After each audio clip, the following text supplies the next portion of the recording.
안녕하십니까. 대통령입니다. 지난주 우리는 15년 만에 한반도를 관통하는 태풍 콤파스로 어려움을 많이 겪었습니다.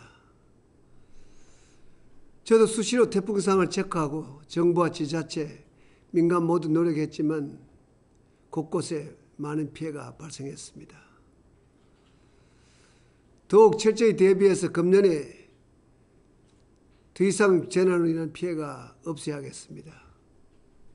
지난 9월 2일 1년 8개월 만에 비상경제대책회의를 국민경제대책회의로 확대 전환했습니다. 민생 현장의 문제를 더 폭넓게 다루기 위해서였습니다. 돌이켜보면 2008년 가을에 시작된 세계 금융위기는 대공황의 보험과는 엄청난 위기였습니다. 수출이 급감하고 주가는 곤두박질 쳤으며 환율도 치솟습니다. 월스트리트 저널은 한국이 채무 불이행 상태에 빠질 가능성이 매우 높다고 지적했습니다.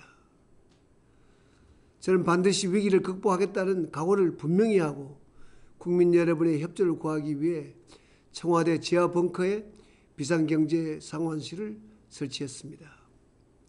이후 저는 매주 비상경제대책회의를 주재했습니다.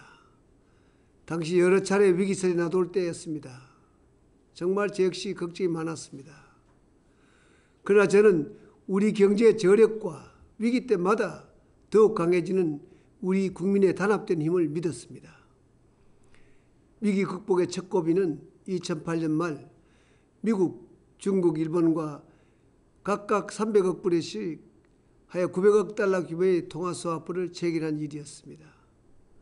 특히 중국과 통화수화법을 체결한 것은 전략적 협력 동반자로서의 한중 관계를 보여주는 뜻깊은 일이었습니다. 위기 극복의 두 번째 고비는 2008년 11월 제1차 워싱턴 G20 정상회의였습니다. 당시 선진국들은 유례없는 위기를 맞아 보호주의 성향으로 돌아가고자 하는 분위기가 있었습니다. 저는 정상회의 때 보호무역주의에 반대하고 개방정책을 유지해야 한다고 역설했습니다. 세계 경제 역사를 돌이켜보면 보호무역주의는 오히려 더 큰 위기를 초래할 뿐이었습니다.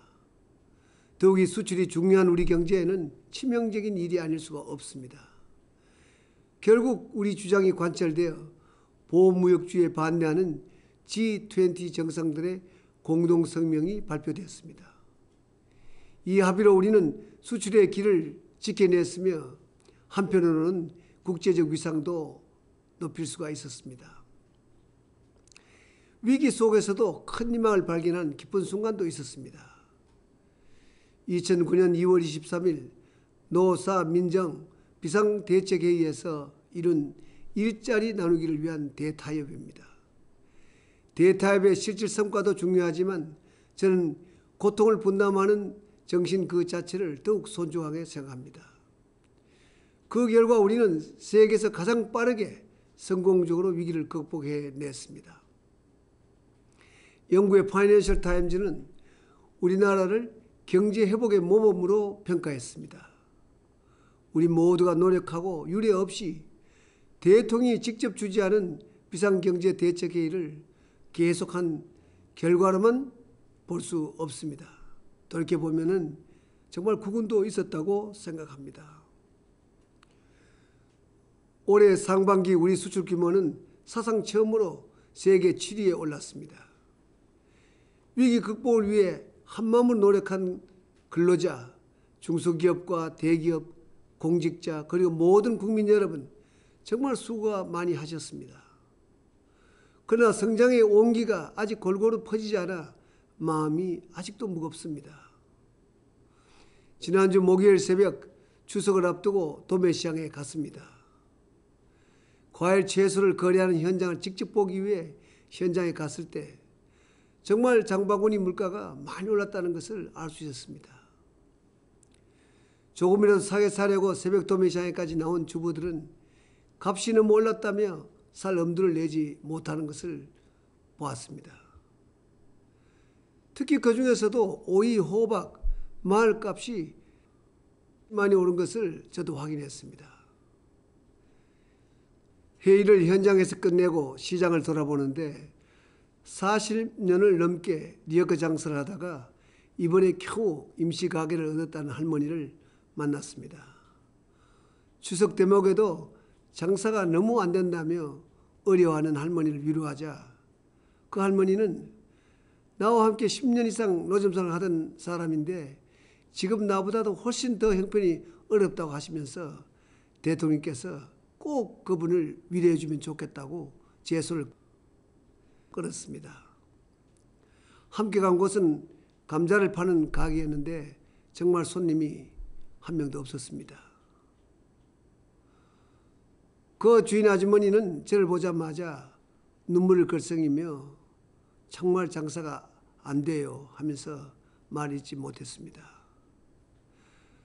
제가 할 수 있는 건 힘내시라고 하면서 손을 꼭 잡아주는 게 다였습니다. 그런데 그 아주머니는 놀랍게도 이렇게 말씀하셨습니다. 저보다 더 어려운 사람도 많습니다. 그저 경제를 살려서 장사 잘 되게 해주세요. 저는 그런 대로 해나가겠습니다.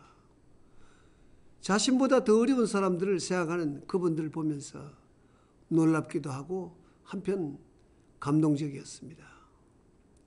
제가 그분들에게 당장 해드린 것은 제가 차고 있던 손목시계를 할머니께 채워드리고 배추와 감자를 사드린 것이 전부였습니다. 그러나 그분들이 저에게 주신 교훈은 컸습니다. 돌아오는 차 안에서도 계속 그 두 분 말씀이 생각났습니다. 모처럼 경제가 조금씩 나아지고 있는데 빨리 이 온기가 우리 사회 구석구석으로 퍼질 수 있도록 더욱 열과 성을 다해야겠다는 다짐을 했습니다. 2008년 말에 만났던 가락시장 할머니를 오늘까지도 잊지 못하는 것처럼 이 두 분도 오랫동안 제가 아마 기억하게 될 것입니다. 사랑하는 국민 여러분, 비상경제대책회의의 이름은 달라졌지만 국민경제대책회의에 임하는 저와 정부의 각오는 더욱 비상합니다. 그래서 국민경제대책회의를 1차부터 새로 시작하지 않고 비상경제대책회의를 이어나가는 것도 지금까지의 자세를 더욱 다잡기 위해서입니다. 서민과 중산층을 위한 정책에 더욱 육점을 둘 것입니다. 저는 추석을 앞두고 더더욱 서민들의 그 아픈 마음을 더 느끼고 있습니다. 정부가 공정한 사회를 강조하는 것도 이러한 이유에서입니다. 새벽 시장에서 만난 그분들이 장사가 잘 돼요, 이제 살만해요 라며 웃을 수 있는 그날까지 우리는 최선을 다할 것입니다.